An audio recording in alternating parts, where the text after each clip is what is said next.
Assalamualaikum warahmatullahi wabarakatuh. Apa kabar adik-adik mahasiswa yang Bunda sayangi? Bunda berdoa semoga kita selalu bahagia dalam raga yang sehat dan jiwa yang semakin mantap. Oke, Bunda berharap adik-adik mahasiswa tetap semangat. Walaupun kita berbeda jarak, Bunda di sini dan Anda di sana, namun kita berada di bawah langit yang sama. Untuk itu, marilah kita sama-sama semangat. Alhamdulillah kita sudah memasuki pertemuan yang kedua. Bunda ucapkan terima kasih atas perhatian adik-adik mahasiswa yang telah menyimak video-video dari Bunda. Oke, nanti setelah Anda menyimak video Bunda yang kedua ini, silakan Anda menulis nama, NIM, kelas, dan pengalaman atau pertanyaan yang berhubungan dengan materi pertemuan yang kedua ini. Untuk mahasiswa berkebutuhan khusus, silakan meminta bantuan teman, sahabat, orang tua untuk memahamkan materi dari Bunda.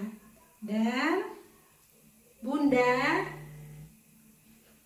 telah memfasilitasi mahasiswa berkebutuhan khusus dengan teks tertulis yang ada di PowerPoint yang telah Bunda kirim melalui ketua kelas. Di dunia ini kita telah banyak diberikan anugerah oleh Allah. Salah satunya adalah anugerah penglihatan. Kita yang masih bisa melihat keindahan dunia ini hendaknya banyak bersyukur, karena mungkin di antara kita ada sahabat yang tidak memiliki anugerah tersebut. Namun yakinlah Allah akan mengganti anugerah penglihatan tersebut dengan anugerah yang lainnya, yang mungkin anugerah tersebut tidak kita miliki. Sahabat tunanetra memiliki intuisi yang hebat. Mereka bisa merasakan seseorang yang mungkin kita tidak bisa merasakannya. Mereka bisa merasakan apabila ada seseorang yang berbuat buruk, maka tidak seharusnya kita mendiskriminasikan sahabat tunanetra. Mari kita bantu sahabat yang memiliki kebutuhan khusus dengan cara menyemangati dan membimbing mereka. Baiklah adik-adik mahasiswa yang Bunda sayangi, untuk pertemuan kita yang kedua ini kita akan membahas tentang 5 hal ya, yaitu yang pertama definisi, yang kedua identifikasi, yang ketiga kriteria, yang keempat klasifikasi, dan yang kelima adalah karakteristik. Mengapa kita harus membagi-baginya menjadi 5 bagian ya, agar kita lebih mudah untuk memahami apa yang akan kita pelajari bersama-sama. Oke, Bunda iringi dengan gerakan bahasa isyarat ya, untuk memfasilitasi sahabat tuli ya, untuk memfasilitasi mahasiswa yang berkebutuhan khusus. Jadi Bunda menjelaskan secara perlahan-lahan saja ya. Semoga adik-adik mahasiswa memahami ya, dan memaklumi. Oke.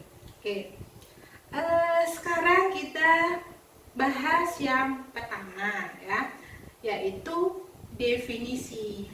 Apa itu definisi ya? Jadi definisi adalah batasan ya, batasan suatu fakta atau objek, konsep, dan keadaan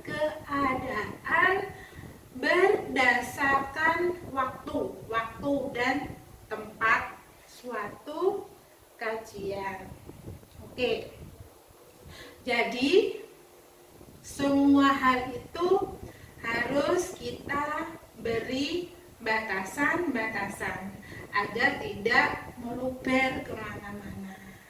Oke, paham ya? Oke. Sekarang yang kedua. Yang kedua adalah identifikasi. Apa arti dari identifikasi? Jadi identifikasi itu adalah menentukan atau menetapkan identitas seseorang ya, seseorang. Udah, ulang kembali. Identifikasi adalah menentukan atau menetapkan identitas seseorang. Yang ketiga ya. Yang ketiga adalah kriteria. Apa itu kriteria ya? Jadi kriteria adalah ukuran yang menjadi dasar penilaian atau penetapan sesuatu. Bunda ulang kembali. Apa itu kriteria ya? Kriteria adalah ukuran yang menjadi dasar penilaian atau penetapan sesuatu. Oke, semoga dipahami ya. Yang ketiga, klasifikasi ya. Klasifikasi adalah sebuah proses pengelompokan ya, yang berdasarkan ciri-ciri persamaan atau perbedaan. Oke, Bunda ulang kembali. Jadi klasifikasi adalah proses pengelompokan, ya, pengelompokan berdasarkan ciri-ciri, persamaan atau perbedaan. Oke. Yang kelima, terakhir ya, karakteristik. Jadi karakteristik adalah gaya hidup seseorang, ya, yang berkembang secara teratur, ya,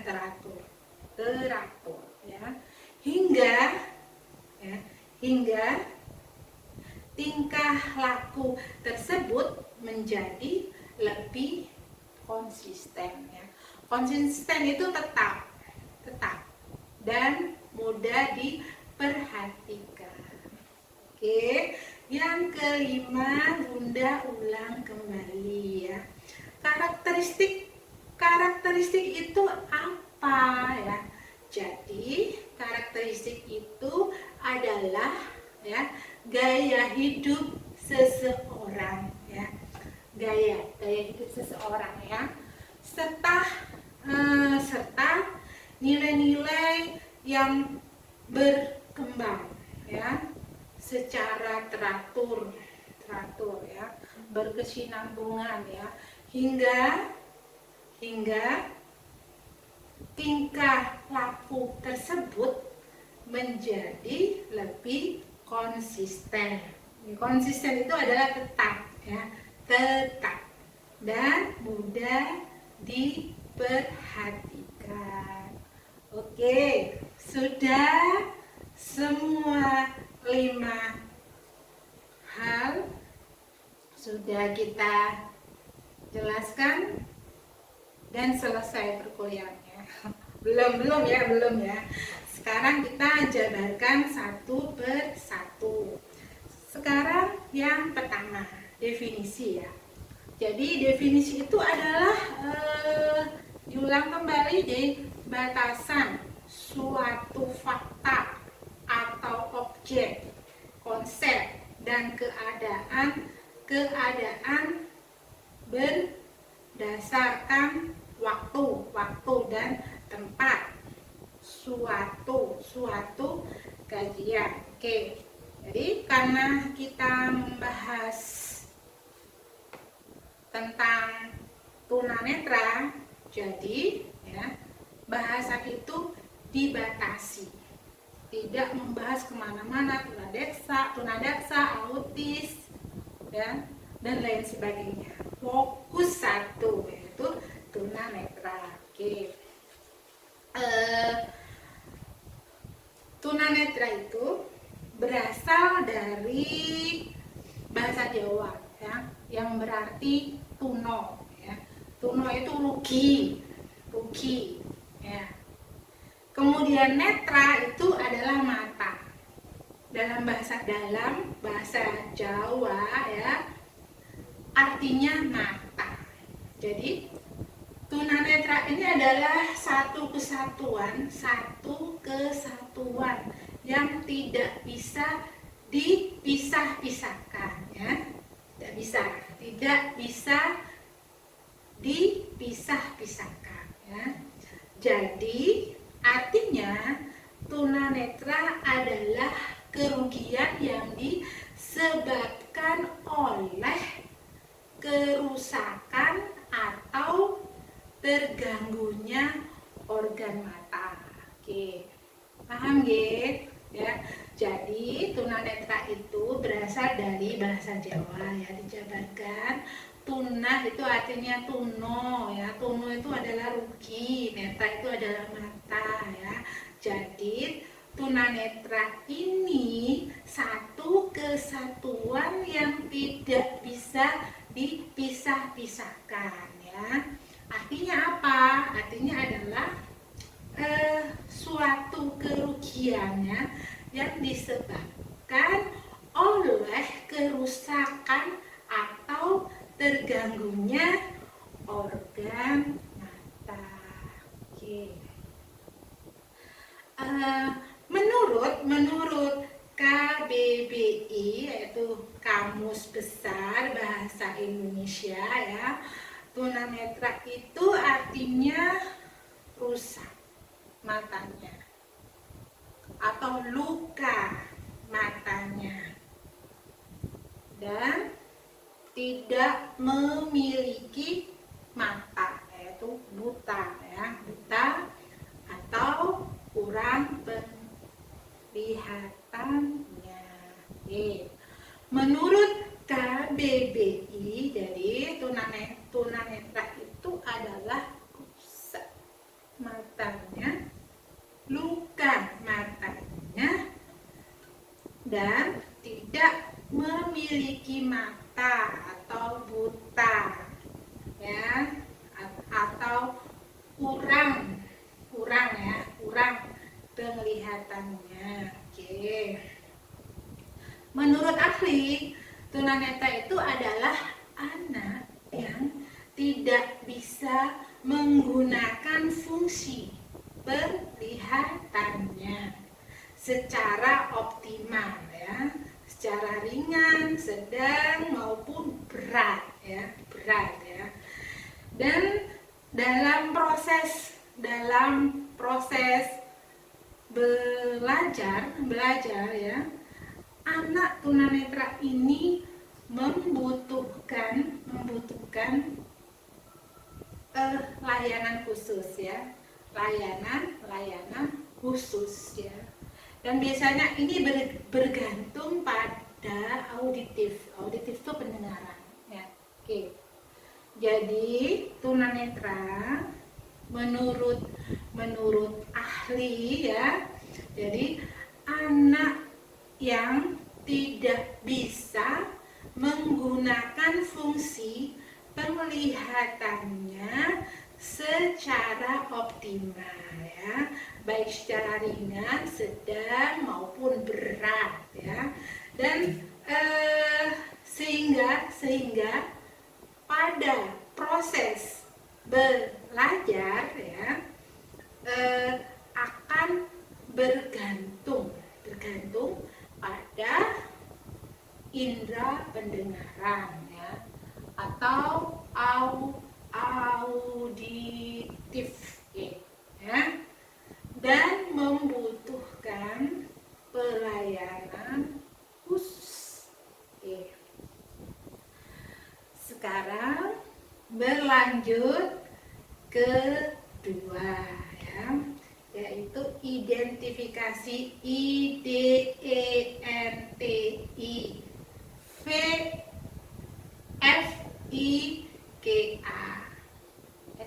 identifikasi ya.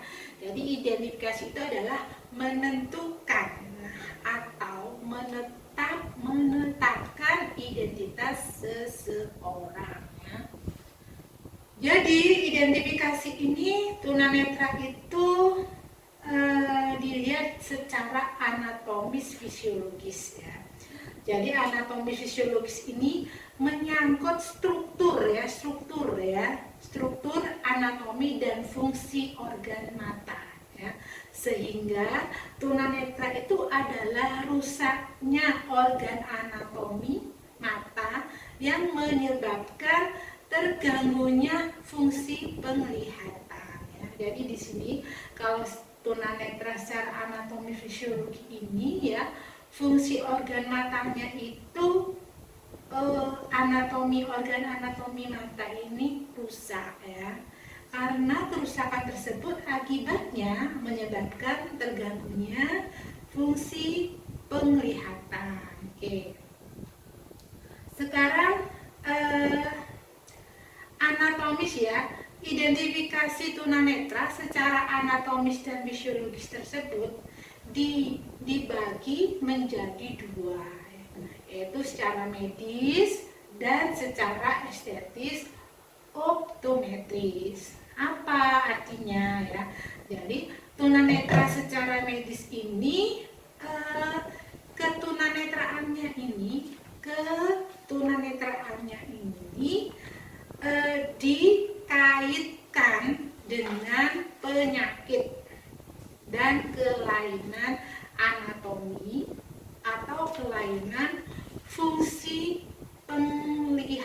penglihatannya ya, sehingga tunanetra ini membutuhkan pengobatan pada mata dan diberikan koreksi pada fungsi penglihatannya. Oke ya, Bunda ulang kembali ya.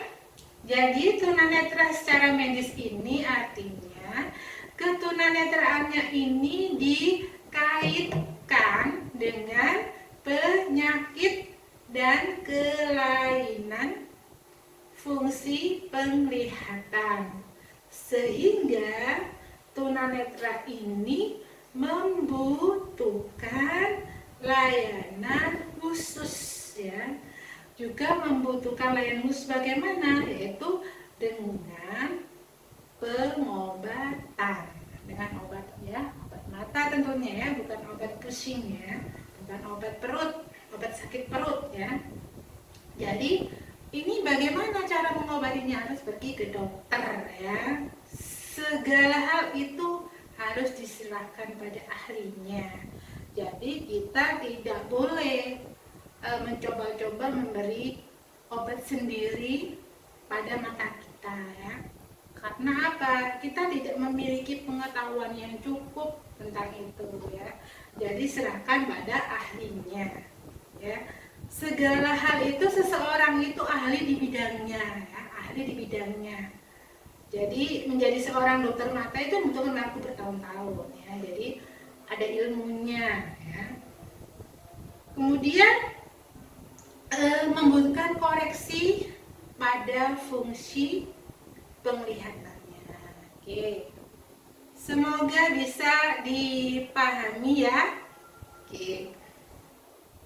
Oke, adik-adik mahasiswa yang Bunda sayangi, kita akan membahas tentang definisi, identifikasi, kriteria, klasifikasi, dan karakteristik ya.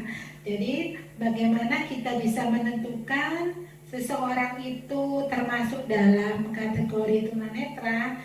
Jadi kita harus definisikan dulu ya, identifikasi dulu, klasifikasi, kemudian apa aja kriterianya dan karakteristiknya ya. Sebelum kita lanjut ke penjelasan selanjutnya ya, jadi kita harus mengetahui dulu apa arti dari definisi ya. Jadi definisi itu adalah sebuah batasan fakta ya, fakta, objek, konsep, dan keadaan berdasarkan waktu ya dan tempat suatu kajian. Oke, paham ya? Kemudian identifikasi ya. Identifikasi itu adalah menetapkan identitas seseorang ya. Kalau kriteria itu adalah ukuran yang menjadi dasar penilaian atau penetapan sesuatu. Oke. Kemudian klasifikasi itu adalah proses pengelompokan benda berdasarkan ciri-ciri, persamaan, dan perbedaan ya. Kemudian karakteristik itu adalah gaya hidup seseorang serta nilai-nilai yang berkembang secara teratur sehingga tingkah laku tersebut menjadi lebih konsisten ya, tetap konsisten dan mudah diperhatikan. Oke, paham ya? Sekarang kita membahas yang pertama, yaitu definisi ya. Jadi definisi tadi kan disebutkan batasan suatu objek ya, konsep, dan keadaan berdasarkan waktu ya, dan tempat suatu kajian. Jadi supaya tidak meluber kemana-mana, kita harus memberikan batasan ya. Jadi definisi dari tunanetra itu adalah tuna ya, tuna itu tuno ya, tuno dalam bahasa Jawa itu artinya rugi. Kemudian netra, netra itu dalam bahasa Jawa artinya netro, netro ya, mata ya. Jadi tunanetra adalah satu kesatuan yang tidak bisa dipisah-pisahkan ya, yang artinya kerugian yang disebabkan oleh kerusakan atau terganggunya organ mata. Terima kasih. Kasih Mbak ya. Oke. Dalam Kamus Besar Bahasa Indonesia ya. Jadi tunanetra ini berarti rusak matanya ya, luka matanya, atau tidak memiliki mata, buta, atau kurang penglihatannya. Oke, paham ya? Jadi menurut ahli, tunanetra ini adalah anak yang tidak bisa menggunakan fungsi penglihatannya secara optimal ya, baik secara ringan, sedang maupun berat ya. Jadi mereka biasanya tergantung pada pendengaran ya, atau auditif ya, terus perabaan ya, perabaan atau taktual, dan indera lainnya yang masih bisa berfungsi dalam pembelajaran. Anak yang tunanetra ini membutuhkan layanan khusus ya. Layanan khusus seperti apa nanti kita bahas untuk pertemuan berikutnya ya. Kita hanya mempelajari sekilas saja dulu ya. Oke, lebih baik sedikit tapi Anda paham daripada banyak tidak bisa dipahami. Oke. Sekarang kita ke identifikasi ya. Jadi identifikasi tunanetra ini secara anatomis juga fisiologis menyangkut struktur ya, struktur anatomi dan fungsi organ mata ya, sehingga tunanetra ini adalah rusaknya organ anatomi mata yang menyebabkan terganggunya fungsi penglihatan ya. Jadi ini fungsi dari penglihatannya ini terganggu ya, karena adanya kerusakan pada organ anatomi mata ya. Hage. Nah, sekarang berlanjut ya. Tunanetra itu secara anatomis dan fisiologis itu dibagi menjadi dua ya. Yang pertama adalah tunanetra secara medis, yang kedua adalah tunanetra secara estetis dan optometris. Nah, ini bahasa kedokteran ini ya. Nah, tunanetra secara medis itu seperti apa? Jadi ketunanetraan ini dikaitkan dengan penyakit ya, dan kelainan anatomi atau kelainan fungsi penglihatan ya, sehingga tunanetra ini membutuhkan pengobatan pada mata atau diberikan koreksi ya pada fungsi penglihatannya ya. Oke, Bunda ulang kembali ya. Jadi tunanetra secara medis ya, ini adalah ketunanetraan yang dikaitkan dengan penyakit dan kelainan anatomi atau kelainan fungsi penglihatan ya. Sehingga tunanetra ini membutuhkan pengobatan pada mata ya, atau diberikan koreksi pada fungsi penglihatannya. Oke. Tunanetra, sekarang tunanetra secara estetis dan estetis optometris ya. Oke, estetis optometris ya. EO ya, estetis optometris ya.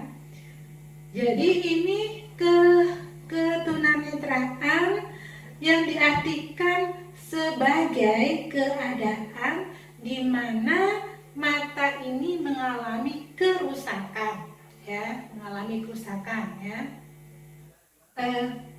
di mana keadaan mata ini mengalami kerusakan ya. Jadi anatomi fisiologis ini sehingga terlihat jelek ya, dan perlu dikoreksi dengan modifikasi alat bantu visual ya, alat bantu visual. Oke. Mudah-mudahan dipahami ya. Nah, sekarang kita berlanjut ke klasifikasi tunanetra ya. Jadi klasifikasi ketunanetraan ini, kita bagi menjadi 5 bagian ya. Yang pertama yaitu kelompok yang memiliki penglihatan agak normal ya, tetapi membutuhkan koreksi lensa dan alat bantu membaca ini seperti Bunda ini ya. Ini kelompok yang memiliki penglihatan agak normal. Ini Bunda kalau tidak memakai kacamata ya, Bunda merasa kesulitan untuk melihat bacaan atau tulisan-tulisan yang kecil ya. Jadi Bunda membutuhkan koreksi dengan menggunakan alat ini ya. Ini membutuhkan koreksi dengan lensa ya, ini. Nah, ini. Oke. Plus ya, seperti Bunda ini plus ya. Plus karena faktor usia ya. Yang kanan 125, 125, yang kiri juga 125. Oke. Jadi kelompok yang pertama memiliki penglihatan agak normal ya, biasa agak normal, tetapi membutuhkan koreksi ya, lensa dan alat bantu membaca. Oke. Yang kedua, kelompok yang ketajaman penglihatannya kurang atau sedang yang membutuhkan pencahayaan dan alat bantu penglihatan khusus ya. Jadi ini Bunda kalau tidak dibantu dengan pencahayaan lampu ya, Bunda kesulitan untuk membaca ya. Jadi ini Bunda kategori kedua juga membutuhkan pencahayaan ya, pencahayaan. Kemudian kelompok yang ketiga yaitu kelompok yang memiliki penglihatan pusat ya, pusat itu rendah ya. Jadi lantang penglihatannya itu sedang ya, dan memiliki ketidakmampuan untuk memperoleh pengalaman akibat kerusakan penglihatannya ya. Oke. Sekarang yang ke 1 2 3 4. Sekarang yang keempat yaitu kelompok yang memiliki fungsi ya, penglihatannya itu buruk ya. Jadi kemampuan lantang pandangnya itu rendah ya, penglihatannya pusat itu buruk ya, dan perlu alat bantu untuk membaca ya. Oke, yang kelima ya, terakhir yaitu kelompok yang termasuk buta total ya, atau totally blind. Oke, tetap semangat ya. Sekarang kita berlanjut pada kriteria tunanetra ya. Jadi kriteria tunanetra ini kriteria tunanetra ya, kita bagi menjadi 4 bagian ya, agar mudah untuk kita pelajari ya. Yang pertama, kemampuan melihat. Yang kedua, kemampuan terhadap persepsi cahaya. Yang ketiga, kemampuan melihat ketajaman penglihatan ya, atau disebut visus ya, melalui sel tes ya. Kemudian yang keempat adalah saat terjadinya ketunanetraan. Oke, paham ya? Oke, yang pertama, kemampuan melihat. Kemampuan melihat ini dibagi menjadi 2 ya, yaitu buta total, buta penuh ya, atau total blind ya. Yaitu mereka itu tidak bisa melihat sama sekali ya, baik itu gelap atau terang, mereka tidak tahu ya, tidak ada pengalaman tentang cahaya ya. Jadi buta atau blind ini dilihat dari kemampuan melihatnya ini kita bagi 2, yaitu buta total atau totally blind, yaitu mereka ya buta. Bunda pelan-pelan ya, karena Bunda dengan bahasa isyarat ya, Bunda menjelaskannya pelan-pelan saja ya, supaya semua mahasiswa bisa memahami apa yang Bunda jelaskan. Oke. Jadi buta total, buta penuh atau total ya, itu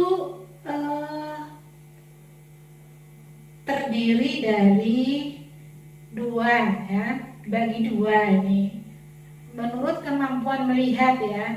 Yang pertama itu adalah buta total atau totally blind ya. Di kategori ini tidak bisa melihat sama sekali ya, baik itu terang ya maupun gelap ya, gelap. Yang kedua yaitu memiliki sisa penglihatan atau residual vision ya. Jadi adalah mereka yang masih bisa melihat antara gelap dan cerah. Oke. Kemudian dilihat dari kemampuan melihatnya ya. Kemudian yang tadi itu A ya, yang A supaya mudah, A itu ada buta atau blind ya. Ketunanetraan ini terdiri dari buta total. Diulang kembali ya oleh Bunda ya. Jadi tadi itu kan kriteria tunanetra itu dilihat dari kemampuan melihat. Yang kedua kemampuan terhadap persepsi cahaya ya. Yang ketiga adalah kemampuan melihat ketajaman penglihatan atau visus melalui Snellen test. Yang keempat adalah saat terjadinya ketunanetraan. Paham ya? Jadi kita ulang kembali supaya tidak bingung. Nanti kok banyak ya yang dijelaskan Bunda ya, karena bertahap ya. Oke, sekarang kriteria tunanetra dilihat dari kemampuan melihat ya. Yaitu dilihat dari kemampuan melihat ini A, yang pertama adalah buta ya, blind ya.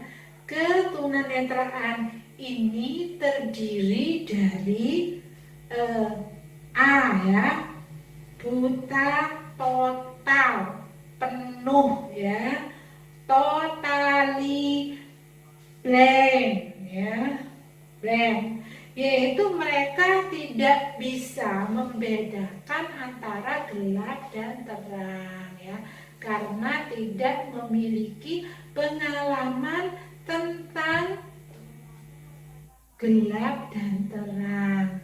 Jadi sama ya, tidak ada bedanya antara gelap dan terang ya.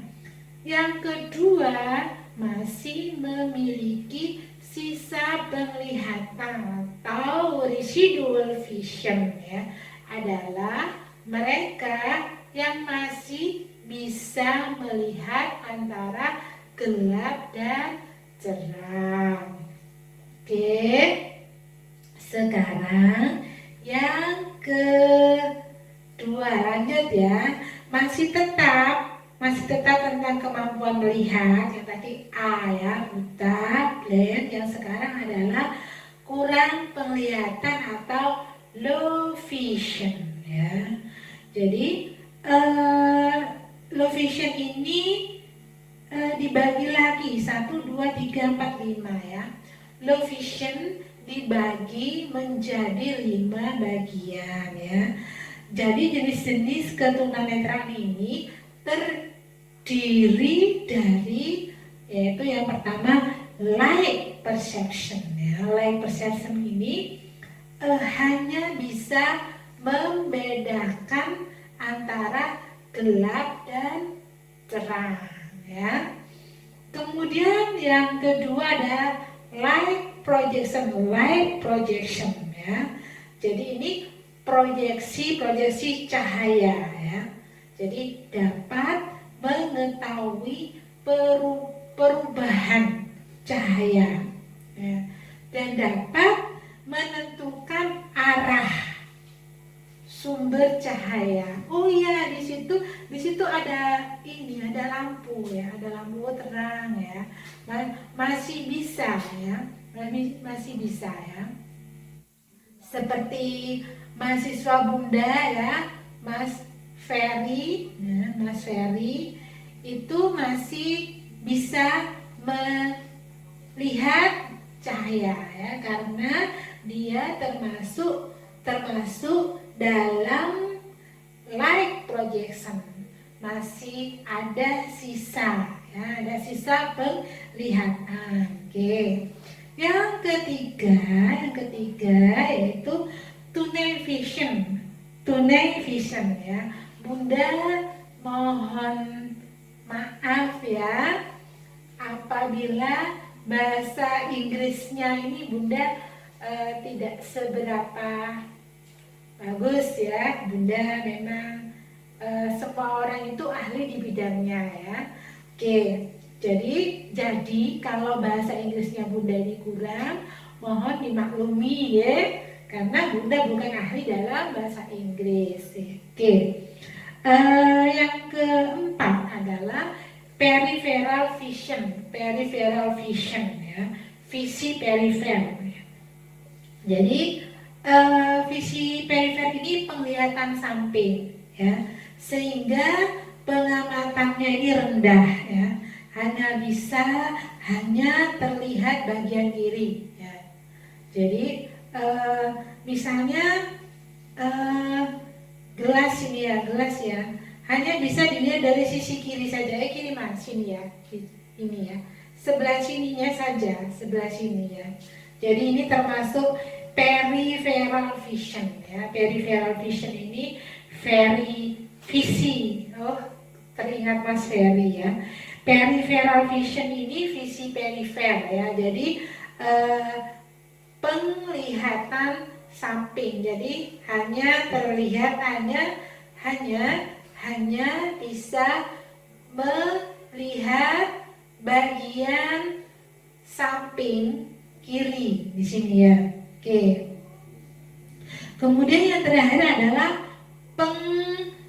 penglihatan bercak ya. Penglihatan bercak ini jadi pada bagian tertentu tidak bisa terlihat. Baiklah adik-adik mahasiswa yang Bunda rindukan ya, kita berlanjut ke kriteria. Apa itu kriteria ya? Jadi kriteria itu adalah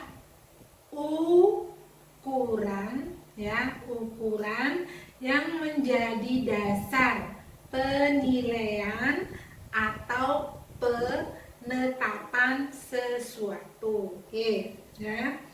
Jadi kriteria tunanetra ini agar lebih mudah kita bagi menjadi 4 bagian ya.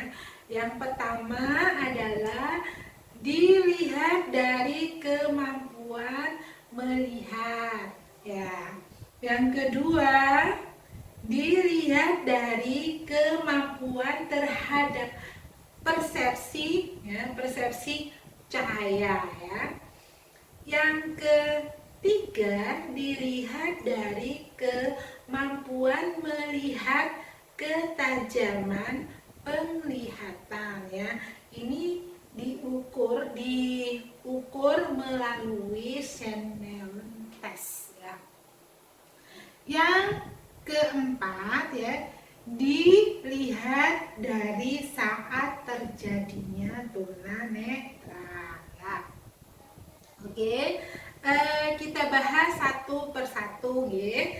Jadi dilihat dari kriteria yang pertama yaitu dilihat dari kemampuan melihat. Ini kita bagi menjadi 2, yaitu yang pertama itu adalah buta, blank ya. Yang kedua itu low vision atau ada sisa penglihatan. Di bagian buta ini dibagi lagi menjadi 2 ya. Oke. Jadi buta blank ini Ketunanetraan terdiri dari dua, yaitu buta penuh ya, buta total, buta penuh ya. Jadi untuk buta penuh ini mereka tidak bisa membedakan antara gelap dan terang ya. Yang kedua ini masih memiliki sisa penglihatan ya. Dalam bahasa Inggrisnya disebut residual vision ya. Adalah mereka yang masih bisa membedakan antara gelap dan terang ya. Jadi masih bisa menentukan arah di mana ada cahaya. Oke, kita berlanjut yang ke low vision ya. Jadi kan tadi dibagi dua ya. Jadi dilihat dari kemampuan melihat ini dibagi menjadi dua, yaitu buta atau blind, kemudian low vision. Dalam buta ini dibagi menjadi dua ya.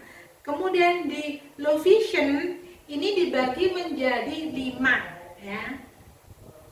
Yang pertama yaitu jenisnya ya, light perception ya. Jadi hanya bisa membedakan gelap dan terang ya. Jadi hampir sama dengan buta yang bagian kedua tadi ya, yang bagian residual vision ya, hampir ya. Kemudian di bagian kurang penglihatan ini, jenis yang kedua adalah light projection ya. Jadi light projection ini adalah proyeksi cahaya ya. Jadi dapat mengetahui perubahan cahaya dan dapat menentukan arah sumber cahaya ya. Kita ulang lagi ya. Jadi yang kedua adalah light projection. Jadi light projection ini adalah proyeksi cahaya ya. Jadi dalam jenis ini mereka masih dapat mengetahui perubahan cahaya dan dapat membedakan arah sumber cahaya. Oke. Yang ketiga adalah tunnel vision ya, yaitu tunnel vision itu visi terowongan ya, visi terowongan. Jadi atau penglihatan pusat ya. Jadi penglihatan berpusat ya. Jadi sehingga apabila melihat objek hanya melihat bagian tengahnya saja ya. Seperti ini ya, ini gelas ya. Ini gelas. Tunnel vision ini hanya melihat bagian tengahnya saja, bagian sininya saja. Atau bunga sini ya, bunga ini ya. Untuk yang tunnel vision ini hanya bisa melihat bagian tengahnya sini saja ya, bagian sini saja. Ini saja ya. Ini ya, bagian tengah sini saja, pinggir-pinggir tidak bisa ya, tidak bisa. Ini namanya visi terowongan ya. Hanya bisa melihat objek hanya yang melihat bagian tengahnya saja. Namanya terowongan apa tadi? Terowongan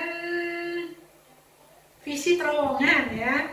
Visi terowongan ya. Oke.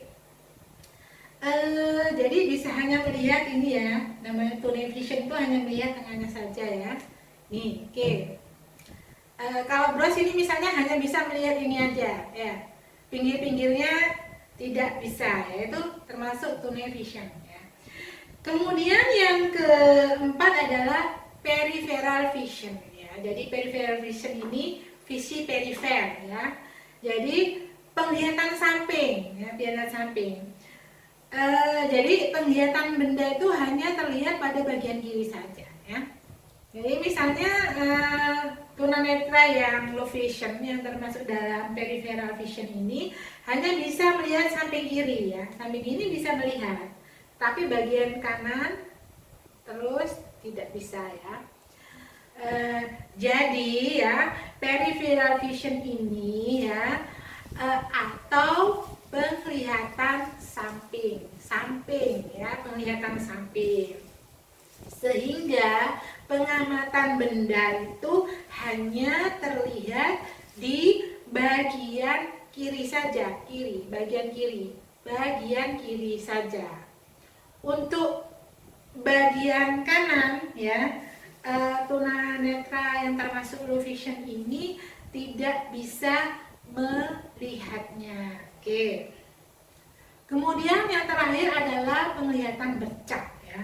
Penglihatan bercak ini pengamatan pada objek ada bagian-bagian tertentu yang tidak terlihat ya. Jadi untuk penglihatan bercak ini pengamatan pada objek-objek ada bagian-bagian tertentu yang tidak terlihat. Misalnya ya ini ya. Jadi ternyata yang terlihat hanya ini saja. Ini tidak terlihat semuanya ya. Oke, seperti itu. Oke. Sekarang kita berlanjut yang kedua, yaitu dilihat dari kemampuan terhadap persepsi cahaya ya. Ini dibagi menjadi berapa? Menjadi tiga ya. Untuk kemampuan terhadap persepsi cahaya ini yang pertama, tidak ada persepsi cahaya, tidak ada ya. Jadi dalam bahasa Inggris disebut no light perception ya. Ini adalah buta total ya. Bu Tati kok rancu ya dengan yang ke atas ya. Ini dibagi-bagi ya supaya lebih mudah. Ini termasuk apa ya gitu ya. Jadi nanti supaya Anda lebih paham, dicermati betul satu-satu ya. Oke, ini kan dilihat dari kemampuan terhadap persepsi cahaya ya. Jadi termasuk brand yang tadi, yang pertama tadi ya. Jadi tidak ada persepsi cahaya. Tidak ada persepsi cahaya atau no light perception. Ini adalah buta penuh, buta total ya. Yang kedua, memiliki persepsi cahaya, light perception ya. Pada kasus ini biasanya mereka masih bisa melihat bentuk ya, tetapi tidak dapat membedakan misalnya tidak bisa membedakan antara laki-laki atau pria ya, perempuan dan wanita. Oke, tidak bisa membedakan. Oke. Kemudian yang ketiga adalah mampu ya, memproyeksi cahaya atau light projection ya. Adalah mereka yang dapat mengetahui dan bisa menunjuk asal cahaya dan bisa melihat jari ya. Ini yang dilihat dari kemampuan persepsi cahaya ini, masih melihat jari-jari, masih bisa melihat. Oke, semoga bisa dipahami ya. Oke, sekarang yang ketiga, dilihat dari kemampuan melihat ketajaman penglihatan atau visus ya, melalui Snellen test. Oke. Jadi ini dibagi menjadi 1, 2, 3, 4. Ya, dibagi menjadi 4. Oke. Jadi tingkat ketajaman 20/20 feet ya. Sampai 20/50 feet ya. Atau 6/6 meter sampai 6/16 meter. Pada tingkat ketajaman penglihatan ini masih digolongkan tunanetra taraf ringan ya, dan masih dapat mempergunakan mata relatif secara normal ya. Jadi kemampuan pengamatan visual ini masih cukup baik dan dapat mempergunakan alat bantu pendidikan secara normal ya. Ini seperti Bunda ini memakai kacamata ya. Jadi kalau Bunda ini yang kanan plus ya, anak usia 49 ya. Jadi harus dibantu dengan kacamata. Nah, kalau seperti ini Bunda melihat tulisan itu agak buram. Jadi Bunda membutuhkan alat bantu, yaitu kacamata ya, kacamata. Nah, lebih jelas sekarang. Oke ya. Yang kedua yaitu tingkat ketajaman 20/70 feet atau 6/20 meter sampai 6/60 meter ya. Pada tingkat ketajaman ini ya disebut low vision ya, atau partially sight, dengan memodifikasi objek atau benda yang dilihat atau menggunakan alat bantu ya, masih bisa dikoreksi dengan baik ya. Alat bantu misalnya kacamata, kaca pembesar gitu ya. Oke, sekarang yang ketiga adalah tingkat ketajaman 20/200 feet ya, atau lebih ya, 6/60 meter atau lebih ya. Jadi ini termasuk berat ya, tapi masih bisa menghitung ya, menghitung jumlah jari tangan ya pada jarak 6 meter, ya. Dan masih bisa melihat gerakan tangan dari instruktur nih. Ini apa nih? Jempol, telunjuk masih bisa melihat ya.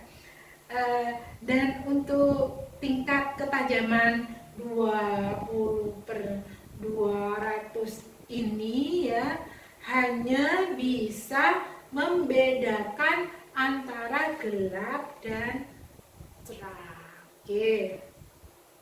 Kemudian yang terakhir yaitu tingkat ketajaman penglihatan 0, yaitu vision ya, visusnya ini 0 ya. Jadi ini sama dengan buta penuh, buta total ya ini. Jadi tidak memiliki rangsangan cahaya ya, bahkan tidak mampu untuk membedakan antara gelap dan terang ya. Oke, sekarang kita berlanjut ke penggolongan ketunanetraan saat terjadinya ketunanetraan ya. Ini dibagi berapa ini? Dibagi menjadi 3 ya. banyak dibagi-bagi ya supaya lebih mudah ya. Nanti kalau Anda ingin lebih memahami, maka Anda membuat peta konsep ya. Bagaimana caranya? Nah, nanti Bunda akan kirim materi ke ketua kelas ya, ketua kelas. Jadi Anda bisa ya menulis dari sekarang ya peta konsep agar lebih mudah ya. Berlanjut, masih semangat ya adik-adik mahasiswa ya. Jadi Bunda aja semangat ya. Jam berapa ini? Sudah mau maghrib ya. Oke. Yang keempat, penggolongan ketunanetraan saat terjadinya ketunanetraan ya. Yang pertama, ini nanti berkorelasi dengan ini pertemuan yang ketiga ya. Jadi pada pertemuan yang ketiga kita bahas secara tuntas ya. Ini hanya sedikit-sedikit saja ya, hanya sedikit ya. Jadi tunanetra sejak dalam kandungan, yaitu prenatal ya. Hal ini terjadi pada kasus ibu hamil ya, yang menderita penyakit ya, menular ke janin, misalnya HIV, sifilis ya, kemudian seperti cacar ya, seperti itu ya. Jadi selain itu saat hamil, ibu hamil jatuh ya saat hamil ya. Kemudian terjadi keracunan makanan atau obat-obatan ketika sedang mengandung ya, karena serangan virus misalnya ya, Toxoplasma gondii dari kotoran kucing yang kering ya, kemudian terbawa oleh angin dan terhirup oleh hidung ibu hamil, itu bisa menyebabkan anaknya menjadi berkebutuhan khusus ya. Oke, sekarang yang kedua yaitu tunanetra pada saat kelahiran ya, atau natal ya. Jadi ini ada kesalahan pada saat kelahiran, yaitu misalnya ya bayi yang dilahirkan itu sungsang ya. Kemudian pada proses kelahiran itu membutuhkan alat ya. Kalau zaman dulu itu dikop, kepalanya dikop ya, ditarik, kepalanya ditarik gitu. Tapi sekarang sudah canggih ya, biasanya operasi dikop. Atau ibu saat melahirkan itu bayinya itu kekurangan oksigen ya. Kemudian lagi misalnya penjepitan, seperti itu teorinya ya, kena catok gitu ya. Kemudian yang ketiga adalah tunanetra setelah kelahiran, seperti Braille, yaitu dia tunanetra ketika masa balita ya, masa kanak-kanak. Oke. Jadi tunanetra setelah kelahiran ini atau postnatal itu bisa terjadi ketika bayi atau sampai dewasa ya. Jadi seseorang yang tidak mengalami tunanetra saat tumbuh kembangnya ya, itu bisa saja nanti kalau sudah tua bisa tunanetra, mungkin karena penyakit DM ya. DM itu diabetes mellitus misalnya ya. Kemudian terjadi benturan, misalnya trauma, listrik, kimia gitu ya, suhu atau sinar yang tajam ya. Misalnya suka melihat cahaya matahari di siang hari, misalnya matahari dilihat terus ya. Siang panas itu melihat matahari. Nah, itu bahaya, bisa mengakibatkan kebutaan ya gitu. Oke. Kemudian penyakit ya, misalnya penyakit sifilis itu juga bisa ya menyebabkan terjadi ketunanetraan. Oke. Sekarang berlanjut ke yang kelima ya, karakteristik. Jadi karakteristik itu adalah ya gaya hidup seseorang ya. Gaya hidup seseorang itu serta nilai-nilai yang berkembang secara teratur ya, sehingga ya tingkah laku tersebut menjadi lebih konsisten. Konsisten itu tetap ya dan mudah diperhatikan. Oke. Jadi karakteristik ketunanetraan ini ya, ketunanetraan yang dialami oleh seseorang ini menyebabkan terjadinya keterbatasan dalam bersikap ya dan berperilaku ya, berperilaku ya terhadap lingkungannya. Jadi keterbatasan tersebut merupakan hambatan tunanetra untuk bisa beraktivitas sesuai harapan ya. Oke. Jadi ini keterbatasan tersebut merupakan hambatan tunanetra untuk dapat beraktivitas sesuai harapan. Sesuai harapan siapa? Dia sesuai harapan tunanetra itu sendiri dan juga harapan masyarakat awas. Ya, oke, itu ya. Mudah-mudahan adik-adik bisa memahaminya ya. Mudah-mudahan ya. Semoga tetap semangat ya. Ini adik-adik mahasiswa ya memperhatikan video dari Bunda ya, juga bisa dengan menulis ya, menulis dengan catatan kecil ya, dibiasakan untuk menulis. Oke ya, karena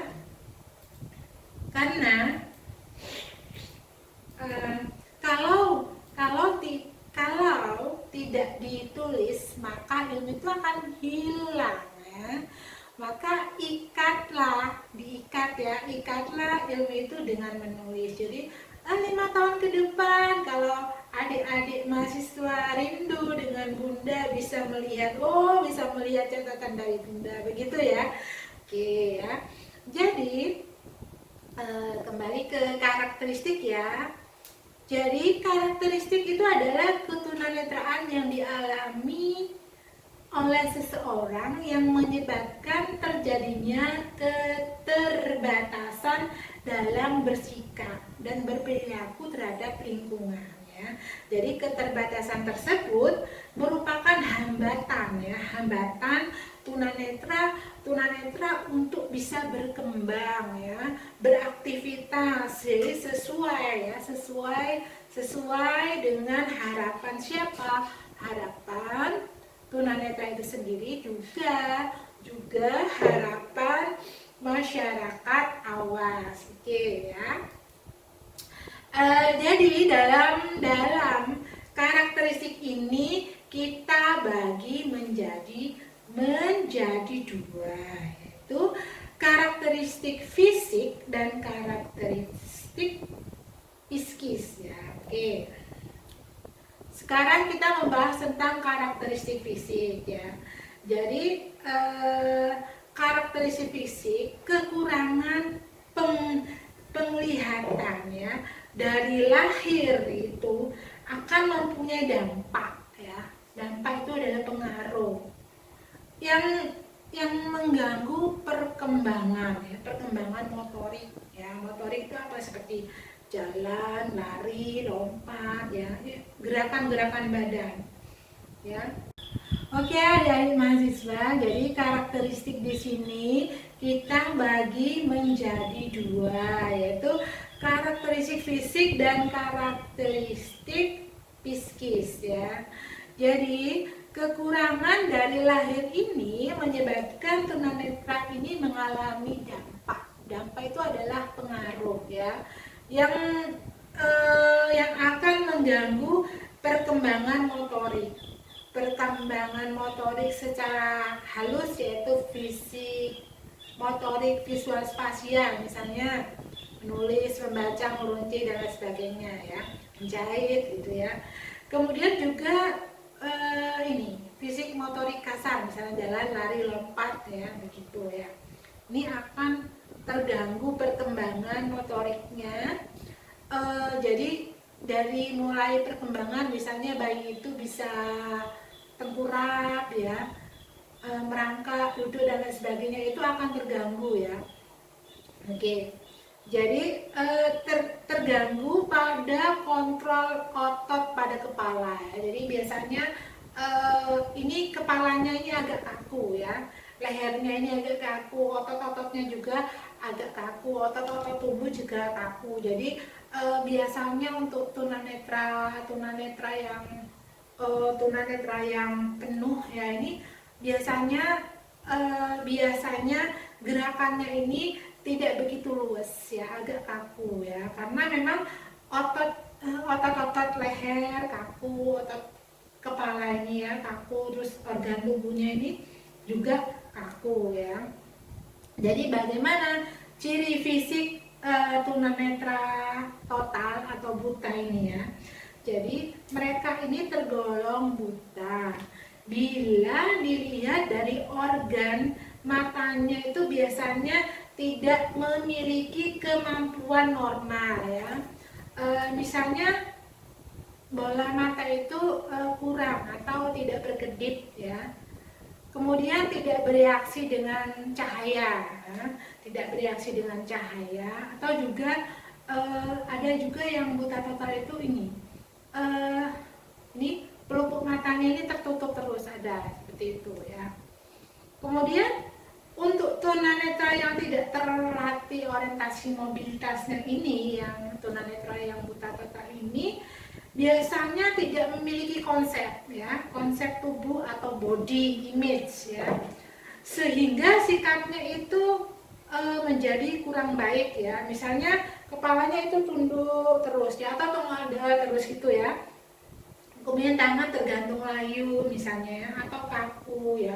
Badan itu berbentuk skoliosis ya, juga berdiri tidak tegak. Nah, Bunda pernah survei pada waktu Bunda kuliah di sarjana pendidikan luar biasa di Baska Unesa itu, Bunda memiliki teman ya, yang satu itu buta total mulai dari lahir ya. Yang kedua itu buta total ketika dewasa.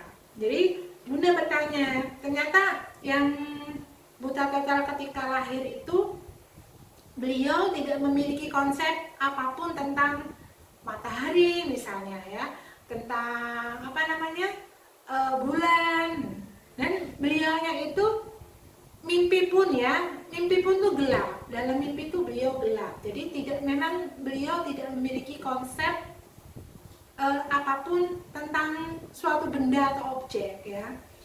Kemudian untuk yang ini, teman Bunda yang satu yang buta total karena abrasi ya, karena kerusakan pada waktu itu, ada abrasi di bagian organ anatomi matanya itu, beliau itu masih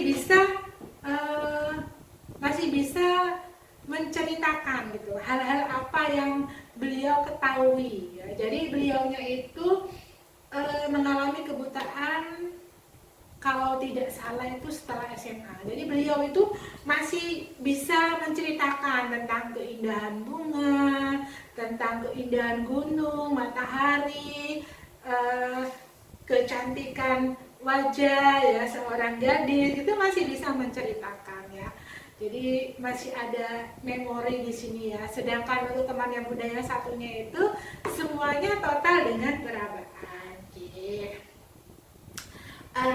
Jadi di sini kemudian yang tadi yang buta total ya, sekarang yang karakteristik yang low vision ya. Jadi karakteristik ciri khas tunanetra yang low vision ini ya, ini masih bisa melihat ya, masih bisa melihat antara gelap dan cerah ya.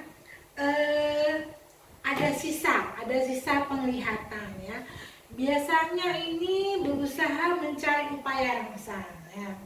Dalam upaya mencari upaya rangsang ini biasanya perilakunya itu tidak terkontrol ya. Misalnya mengerjat-ngerjatkan mata ini ya, kemudian mengarahkan mata ke sumber cahaya, melihatnya ke samping ini terus ya, gitu ya.